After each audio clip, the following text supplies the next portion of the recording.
Hey, kids. Thanks for tuning in. I appreciate it.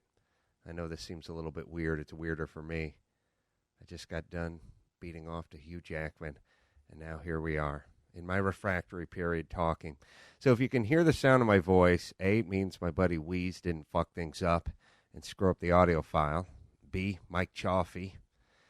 Mike Chaffee, you know from my show, means he did his job. And C, it means you're very interested in finding out what the future of Adam Carolla is and the show and so on and so forth. So thank you, Minion. This could be the beginning of something great, or it could be just a painful, humiliating 20 minutes. Now, let me tell you about, first off, I got to say this. I'm nervous, and I don't know why, but I've never done this before. And I feel like I owe you guys so much. And when I say you guys, I'm talking about the people that found this, whatever this is. I don't even know what it's called. I'm not getting paid for it. I don't expect to get paid for it. I hope one day there's a way to get paid for it. But right now, I'm just doing it to fill the void. I got into radio many years ago to speak my mind and to do what I wanted to do and to connect with people. And I'd rather have 10 smart people than a billion retards listening to me. And I've always felt that way. And that's what I've always loved about my fans. Jack Silver did not feel the same way as I did when it came to that, and I guess that's a good place to start. Jack's basically a good guy, but he knows not what he does. He's a radio guy, and radio guys just do radio, and it doesn't really matter whether they have me or the Grease Man or Tom Likas or Howard Stern. They pretty much just have one mode, and that's radio mode. And I've always said this about radio guys. They're like beavers. And if you took a whole flock, brood, murder, I don't know what a bunch of beavers are called, a clan of beavers, a family of beavers. If you took a whole bunch of beavers and you put them on the roof of the Sears Tower, they would start looking for wood to build a fucking dam. Why? Because that's what beavers do. They just build dams. And it doesn't matter whether they're in a stream or 75 stories above Chicago, they're just going to build a fucking dam. And that's what Jack Silver does. That's his approach to radio. My approach is different. It's long form, and maybe it's not good for morning. I don't know.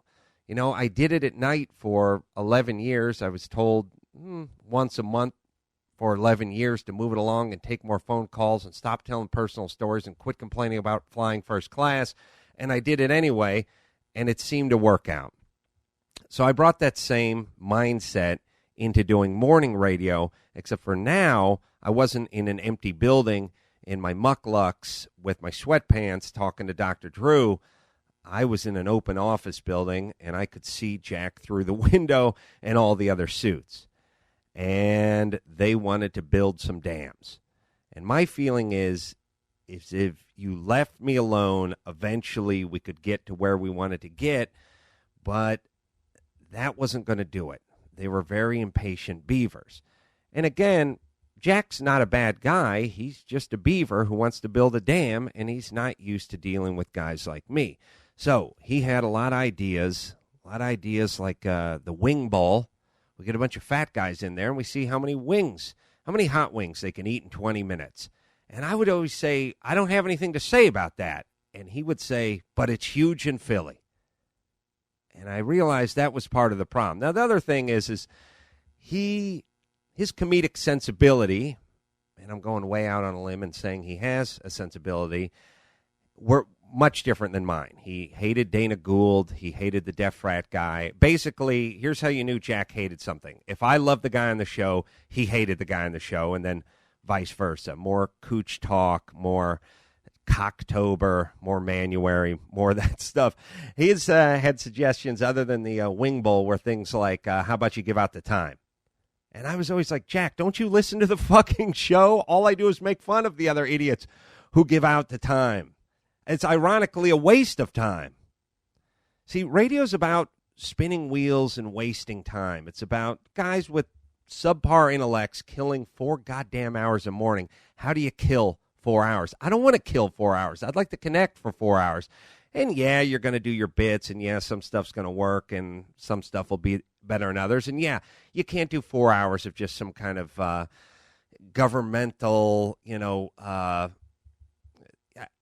I can't do 4 hours of making fun of the mayor, making fun of the Department of, building or transportation. I understand that. There has to be some laughs. There has to be some smiles. There has to be some jokes in there somewhere. And I understand there's a balance to strike, and maybe I never found that balance.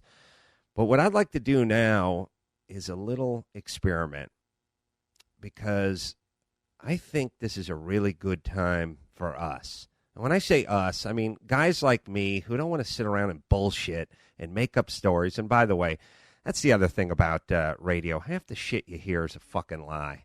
I mean, it really, the truth be told, the reason I had to get away from Danny is because he stretched the truth so thin I could see through it.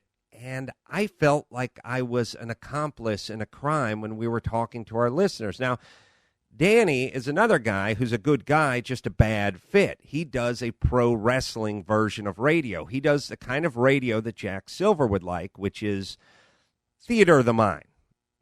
Pick up a persona and run with it. Just take on whatever you see in pro wrestling, that's about it. Take on a persona, drive it into the ground, all attitude, not much content, wash, rinse, repeat. That's essentially what radio does. And I wanted to talk to people. I mean, I always just thought, like, you're talking to hundreds of thousands of people, and what the fuck are you saying? Is a fat guy eating wings? That's what it is. So if I had a microphone and it was hooked up to 10 Rose Bowls that were filled to capacity, and I had it for 4 hours a day, I would spend half the time watching morbidly obese guys eat hot wings? It seems ridiculous to me, but yet that's the direction. That's where we're heading. And then it becomes one of these negative spirals, because it's like, are we just keeping up with the dumbasses, or are we causing the demise of the intelligent people? Are we causing them to be dumb? I mean, if you think about it, because that's the logic. That's the logic in radio. Like, look, you're smart, fine. But everyone who's listening to you is dumb, so dumb it up for them, as opposed to try to raise their awareness a little and have them come up and meet you. I don't like the dumb it up policy, and it's always been one that's been around in radio. I mean, when I was on K-Rock doing Loveline, my program director used to say, look, they're a bunch of 15-year-old snowboarders from Orange County that are listening to you. Now dumb it up. They don't fly first class.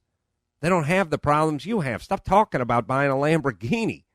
They can't identify with it. And I was like, I never gave a shit. My feeling was like, if they wanted a 14-year-old from Orange County to host a show, then they should get a 14-year-old from Orange County to host a show.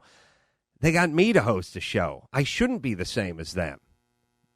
Getting a little feedback on one of my speakers now. Now, this is experimental. It really is. And again, this is the maiden voyage. I'm going to bounce around as I feel my way through this. I want to say this.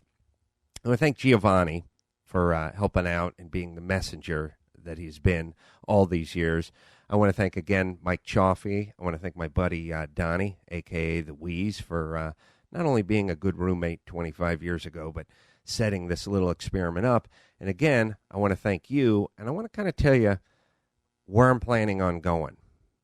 Actually, I don't know where I'm going to go, but I do know we're going to evolve. I'm going to get guests in here. We're going to get more than one mic.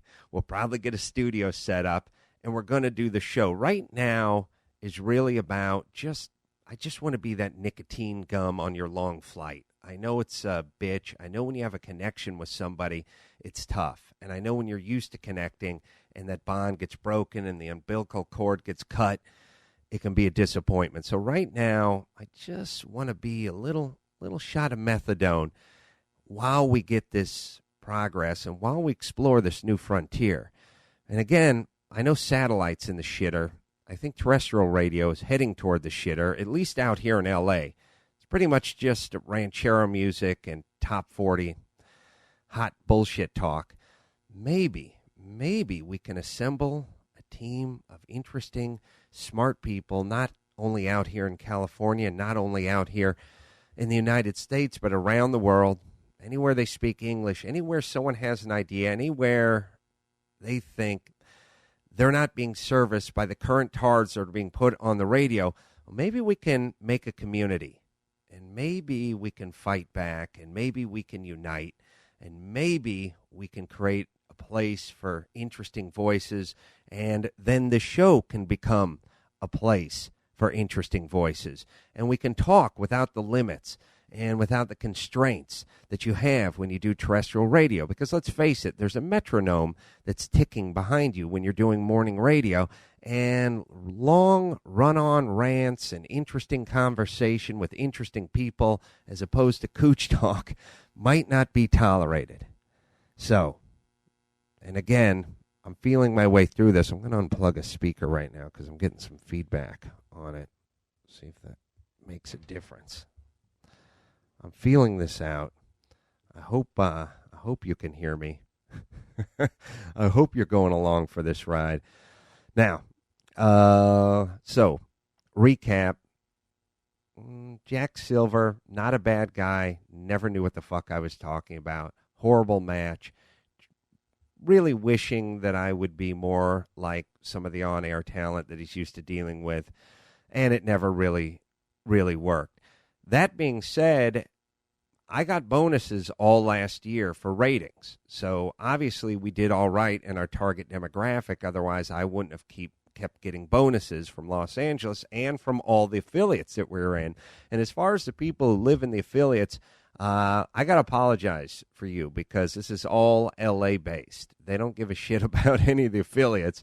They have nothing against you guys, but it's all about performance in L.A. And as a matter of fact, at the end, it wasn't even about performance anymore because the station was doing well in L.A. It's the economic times we're in, and it just cost too much to pay a bunch of guys like me to talk versus play Justin Timberlake records, and that's what it came down to. And those are the financial times we're living in. So, by the way, Medea Goes to Jail, number one at the theater this week. $41 million goddamn dollars. Boy, are we getting stupid, people.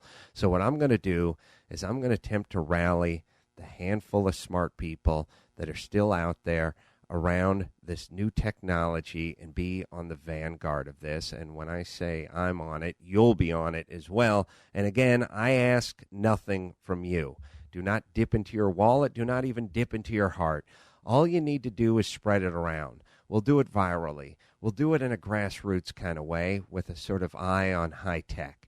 You guys, let your friends know. Let your neighbors know. Let your coworkers know. The people you work.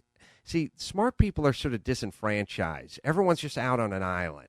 It's a big fucking island filled with NASCAR and the Jonas Brothers and Top 40 and ranchero music and goddamn accordions blaring with stupid guys playing huge guitars and falling asleep against cactuses, and then there's just a handful of smarties, and they're spread out.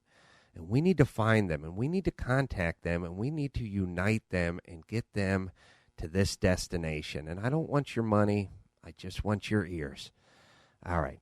Anyway, so Silver didn't work out over at KLSX. Bonaducci didn't work out over at KLSX. And then KLSX didn't work out over at KLSX. Now, as far as I go, do not worry about me. I get paid through the end of the year, which has always been a dream. Actually, the dream was to get paid with about, I wanted to get shit canned with about 2.5 years on a contract. But as it turns out, I have about 10 months. So I'm fine. Teresa will get paid. And as far as the rest of the group goes, I wasn't supposed to talk about it and couldn't tell you all on Friday when I signed off, but I got a pilot. Primetime sitcom on CBS, which, by the way, is the #1 network for doing sitcoms. And I'm actually excited about it. I wrote it with Kevin Hench. We wrote The Hammer together. He's a good guy. It's a funny script. And they didn't fuck with it too much. They actually liked it. Boy, I love this swearing part. I hope you guys are cool with it. So I got that. I talked to Ball Bryan tonight, and I'm going to get him because we're ramping up and starting on this thing ASAP. I don't know what the future is. We'll shoot it, and then they'll look at it, and either they'll pick it up for series or they won't. But either way, we have a good script, we have a great network, and we have a great shot. And the Angies and the Bryans and the Mike Lynches of the world, all these guys can be employed and employed before their severance runs out, which is going to be in about 2.5 weeks. So that's all good. My assistant Jay is staying with me. We're working on the Super Garage. And what else? I'm going to get guests in here. I'll get Dr. Drew in here. I'll get Jimmy Kimmel in here. I'll get Bill Simmons, the sports guy. And hopefully I'll dig a little deeper. Ran into Seth MacFarlane. He was drunk at a party and screaming, "You were the only one who liked my show," many years ago when no one else liked it. So I'll drag his drunken ass in here. And also, and more importantly, I want your feedback.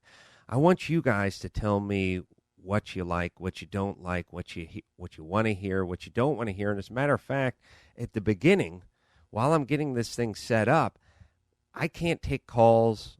I don't have a partner to bounce things off of, and that's how I work. I'm like a shark that needs to swim forward, and I don't have any water in the tank. So I need you guys. And what I want you to do is go to adamcarolla.com or go to the message board and tell me what you want me to talk about. Maybe it's a news story. Maybe you have a relationship question. Literally post the questions. We'll do it that way. We'll do it that way until we get up and running, until I can get some water moving past my gills. So go to adamcarolla.com. Throw out some topics. Throw out some stories. Throw out some questions. Ask my advice. Throw it up there. I will address it. I'll be doing made up movie. Toss in a few of those. I'll also. I thought of the movie today. I'll tell you what. I'll do a couple of rants. I'll do a couple of just the kind of funny shit that you guys enjoy. And like I said, you put it up there, and I'll do it. We'll do it together, and we'll find it together. And we'll just go through it together. It's interesting. I really think we're on the brink of something. You know, when I was talking to Bill Simmons about this, and I did his podcast a couple of days back, and he was saying that cars are going to come with the internet real soon. And once that happens, I think that's going to be the breakthrough. And I think, you know, I went to a building in the middle of Wilshire Boulevard in the middle of Los Angeles. It was 20 stories high, and it had a parking structure. And somebody had to pay for the security, and the guy who watered the plants in the lobby, and the guy who worked the floor buffer in the lobby, and all the sales, and all the studios, and the whole thing. And right now, I'm sitting in my office. My kids are asleep. My dog's at my feet. And I'm sitting, staring at the view of the city, and we're all alone. And the only overhead I have is the terracotta tile that's above me in the roof. And I think there's a way to do this. And I need your help. And again, I'm in it for the big picture, and I'm in it for the long term. So I don't need to make any money, not for a while. I want to build. I want to build a community here. So what do we talk about? Well, I got my made-up movie. I'll give you that, so it just doesn't sound like I'm just screaming and ranting out of a window here, like network. And I have just a couple of thoughts. First off, I took a shit today, and I don't know if you guys have this, but about every 155th shit I take doesn't smell like one of mine. You ever have that thing where you take a shit and you go, whose shit was that? That wasn't one of mine. Was that one of mine? Did someone else's shit just come out of my ass? How'd that shit get in there? What'd I eat? And you think to yourself, nah, same stuff I eat every day, and I eat different stuff every day. It's really like I just walked into a bathroom and somebody took a shit. And then there's a weird sort of perverse pleasure in it. It's like, I'm smelling someone else's shit and enjoying it. Yeah, I got you on a technicality. Came out of my ass. The other one, as it pertains to shitting, I won't go scat too long, but about every 183rd shit, I get that smells like cat shit.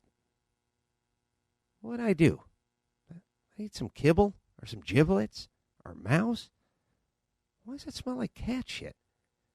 You guys ever get that? Am I insane? Have you ever done that? You ever done that? Smells like a cat just shit in this toilet. I'll talk to Dr. Drew about it. I'll work that one out. The other thing I was thinking about today, I was at a kid's party. Well, first off, I got to play you something. Horrible gifts to get kids. Dr. Bruce. Anyone who listens to Loveline long enough knows Dr. Bruce. Dr. Bruce got my kids, well, I could tell you what it is, or I could just blow into it. It's real funny, except for when you hear that shit going off all night and all goddamn day. Don't get kids gifts that make noise. No whistles, no bells, no drum kits. It's right up there with Silly String on the retarded gift buying registry. Really? You should be sued for doing that. And I've been hearing the. And by the way, it's not like the kids, and they got a harmonica too. It's not like I got John Popper in there blowing on that thing. It's just snot blowing through it, in and out, driving me nuts, drive my dog insane. Don't do it.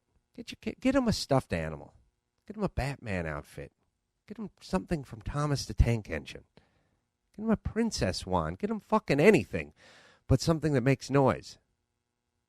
I'd rather you get him a vibrator or strap-on or a fucking loaded gun. Anything but a slide whistle or a bell or Silly String. I was at my buddy Donnie's party today, and there was a pirate. Speaking of kids, and it's funny seeing these guys, because when you were a kid, they were heroes. Like, look at the princess. Look at the pirate. Now it's pathetic, right? Because you know the guy. He's 41. He's been divorced 3 times. Shit obviously hasn't worked out because it's Sunday and he's getting $8 an hour to dress like a pirate at my buddy Donnie's kid's birthday party. And they wear the pirate outfit, and everyone always wears the whole outfit, but the part they cop out on is the shoes. You guys know what I'm talking about? Whenever they do anything, I don't care if it's a pirate, I don't care what they're dressing as, whether it's Shrek, a pirate, Batman, Superman, it's always the shoe part they cop out on. This pirate, his shoes had Velcro, 2 Velcro straps. I thought, really, you couldn't even go with laces? You couldn't even go with a pair of Chucks? Velcro? Velcro from 1489? Velcro? The shit NASA invented in 1979? Velcro? Really? But they were black. And that's where these people get their pass. I don't mean the guy was black. I mean the shoes were black. Although the princess was black, which was confusing to my daughter, but I'm still waiting for her to ask. Thank God she didn't blurt out anything. But the point is, the guy had black, like, Reeboks on with the Velcro strap. And I thought, if you get the right color, you'll get the pass. And that's the cop-out. Because it's not about the color. It's about the laces. Now, where was I? Yes. Number 2. Number 3. I don't even know where we were. TMZ. I watch TMZ. I like TMZ. Half the shit they get is bugging people at the airport. They go to JFK or LAX, and they just hold the camera. And here comes Winona Judd, and they're just talking, and they're backing up. And they're at the baggage carousel, and they're all that shit. And I think to myself, the airport? Really? We're just allowed to have people running around with cameras at the airport. No problemo. And by the way, if you go film the Brooklyn Bridge, you'll get arrested because they'll think you're a terrorist. You're allowed to go to the airport, essentially the hub of all terrorist activity, and just have a bunch of extra guys floating around with beta cams. No problem. They're not going anywhere. They're not drivers. They have no official goddamn business over there. And I know people go, well, it's public property.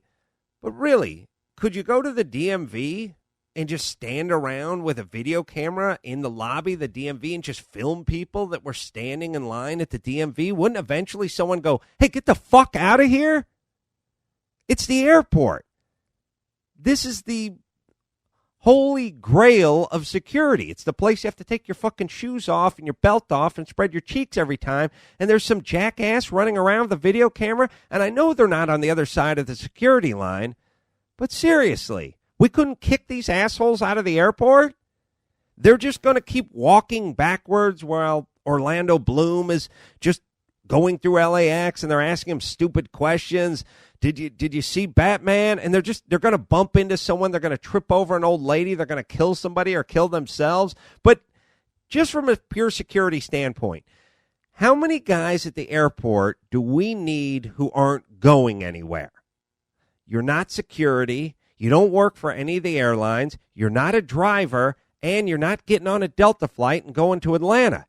You're just getting in the fucking way, filming people who haven't given you their consent in a public place. And again, I don't want to be one of these guys who, has jackbooted thugs come in here and rip away everyone's civil rights. But the fucking airport, people, of all places, the airport. All we have is rules at the airport. You go in there and just capsize your toiletry bag into a trash can every time you go through an airport because you got more than 3 ounces of Aqua Velva with you. You really? These jack-offs can just run in a circle and bump into everybody and no one gives a shit? How about somebody says something? Look, no filming at the airport. As a matter of fact, the only people who get to be at the airport are the people who have business at the airport, like the dicks who work at the Cinnabon, the people who drive people to the airport, and the people who are taking flights. Just business. You bugging C-list celebrities is not business. And I'm no attorney, but they're just filming people and putting on TV. That's it. We just film you. Hey, it's a guy I reckon. Hey, there's Drew Barrymore. I'm just going to film her while she tries to block herself with her hat and then she walks into a lamppost. God damn it. Kick these people out of the fucking airport. Where was I? Here's something that sounds... Speaking of the airport, by the way, I was talking to Tim Conway Jr. about this a few weeks back. Is there anything more pathetic than tomato juice? The only time I've ever drank tomato juice is when I'm 30,000 feet in the air. Like when you take that Southwest flight and you get that little mini can of tomato juice. But here's how you know tomato juice sucks as a beverage. It comes in a thimble. And it doesn't even have a real pop top. It's got a little duct tape on top of it. It's got a little like sticky back foil on it. They don't even make tomato juice in a real can. It comes in like a 2.5 ounce can. And by the way, tomato juice always tastes like the can it came in. How pathetic. Isn't there anyone who likes tomato juice? And then how come it's only ordered in flight? There's no vending machine where you get a tomato juice. Like, hey, what do you want, a Coke? What do you want? We're going to get a Tab. We're going to get 7-Up. Nah, give me the tomato juice. It doesn't come in a vending machine. It's not served anywhere. You never get it at a restaurant unless there's booze involved. The only time you ever get it is on a Southwest flight. And again, it doesn't even come in a normal can. It's like they're almost apologizing. Like, who could possibly want more than 5 ounces of this shit? You got to be half in the bag. Got to be going more than 500 miles an hour, and we're only going to give you 4 ounces of it. The Buddy Wee's just come in the room. Yeah, no, I can dig it. Look, I'm sure this is all fucked up. Not going to work at all. All right, we're trying. Yeah. The other thing I wanted to talk about, this is a metaphor for life. I got a dustbuster at home, and I fired the dustbuster up, and my dog Molly went hauling ass into the next room. And all I have to do is hit the trigger on the thing, and it's not like the thing even plugs in. So, it's got a little 18-volt battery or something in it. Just she goes running. She runs. Like, if you were in the room and you saw me fire up the dustbuster and you saw Molly hop to her feet and go tearing out, she did that thing on the hardwood floor, where claws are, peeling out. If you saw that, you would think I raped her with the dustbuster days earlier. You'd have no way of knowing that she was just scared of the sound. So she went tearing off, and she just hauled ass in the other direction. And then I thought it was funny, so I went by her again and fired it up again. She got up and took off again. She's scared shitless of this thing that's 14 inches long and is meant to, really, only reason I have it is to suck up her hair. She's scared shitless of this thing. But cars, no fear. I'm backing down the driveway. She's sleeping behind the car. I'm tooting the horn. She's sleeping. She gets up, moves 3 inches, and lays down again. I can't even find her in my mirror because she's in between the two mirrors when I'm backing out. I have to stop and get out of the thing. I took her for a walk the other day. I was walking her up the hill. Car started coming up the street. She starts pulling toward the bumper. She actually starts pulling toward the car. So scared shitless of the dustbuster, which, by the way, could do nothing except for possibly remove a tick from her. No fear when it comes to the cars. And I thought, yeah, that's kind of a metaphor for us. That's life, isn't it? Always scared shitless of the little stuff, but the big stuff, don't give that much thought.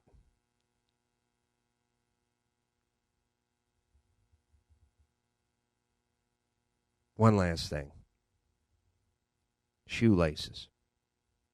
I know some of you have heard me complain about this before, but do you have any of those all-terrain shoes? You know, like the New Balance ones that are kind of gray. They're not really a sneaker. They're not really a running shoe. They're kind of a running shoe, but they have the all-weather bottom on it. They got a little like that knobby bottom on it, kind of wet dry. And the shoelace, not cotton anymore. It's round, and it's stiff. It keeps wanting to go. And, by the way, there's no bow you can tie that thing tight enough where its shit doesn't pop open after like 15 to 20 steps. Even if you double knot it, it'll still work its way out. And is there anyone in the lab that works on that? I mean, I appreciate the shoelaces last forever, and I could rappel down a building with them or hang myself if this thing's not recording. But does anyone ever test the shoelaces for bowability? You know what I mean? Like, put them on the lab and have a guy walk on a treadmill for 20 minutes and see if they pop loose. Or just run up and down. You really should. So you think about all the times you retie those shoes, and by the way, I don't know what to do. Like I don't know if there's some sort of I don't know if I should rub them with tongue oil or mink oil or try to break them in. No matter how hard I hunker down on those laces, they'll always pop up again. And then here's the other weird one. Kind of getting back to my every 155th shit smells like someone else took it. How come about every 200 times I untie a bow, it turns into a knot? Didn't do it this morning, won't do it tomorrow, doesn't do it last night or the week before, but at some point, somehow, some way, I'm going to yank on that thing, and it's going to turn into a knot. All right, real quick.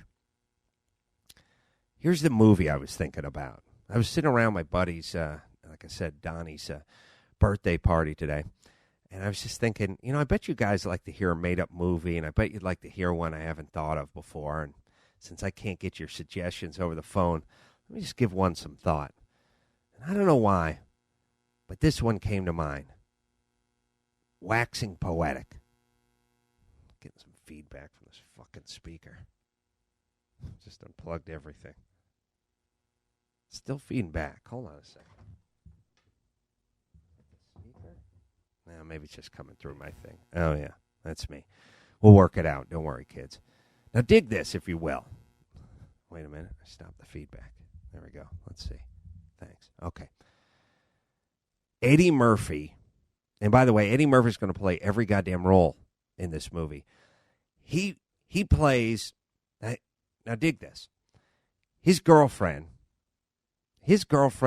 wants to be a playmate. And Eddie doesn't want her to pose. And she's going to go into the world-famous Pinky Cheeks, the place all the Asian chicks work at, and get the bikini wax. But Eddie doesn't want it. And Eddie knows if he can screw up that bikini wax bad enough, she can't be photographed.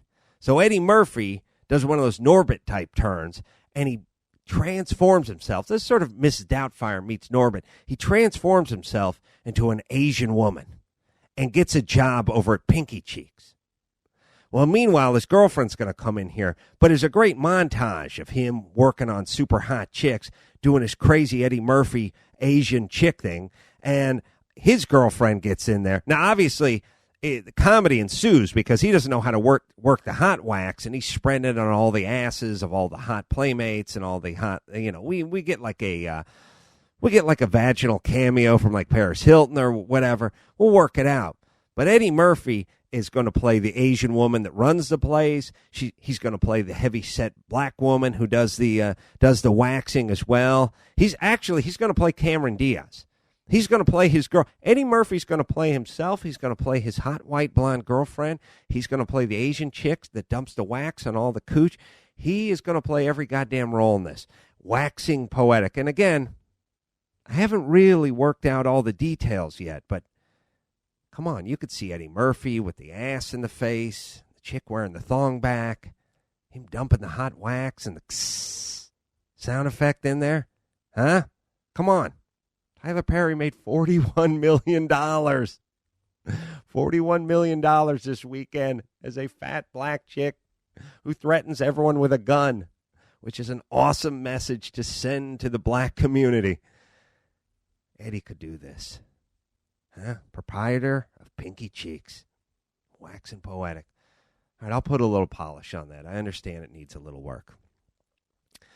It's late. I'm running out of steam. And I'm going to wrap this up. But again, let's review. I need you to pull this off. I need you to spread it around. And I need to build this show. And this was essentially a dry run. But I'm going to get guests in here. I'll get some production.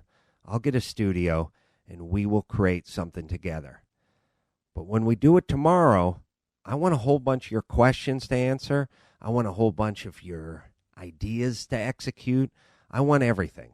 So go to adamcarolla.com or go to the unofficial message board and tell me what you want. Tell me what you want to hear. Ask me your questions. Ask me your advice. That'll provide content for the show until we can get it up and running. So all of you who spent time, who took time, who made time to find this, all of you who burnt some calories to come here tonight, I want to thank you. I'm not going to disappoint you, and I'm not going to let you down. I'm not going to lie to you and tell you every show's going to be perfect. This one sucked. I admit it. But we're going to find our way. We're going to get our footing, and we're going to go into this new frontier together, and collectively we can create a safe haven for smart people who have an opinion. Thank you, and I'll speak to you tomorrow. Mahalo. Mahalo. Mahalo. Mahalo.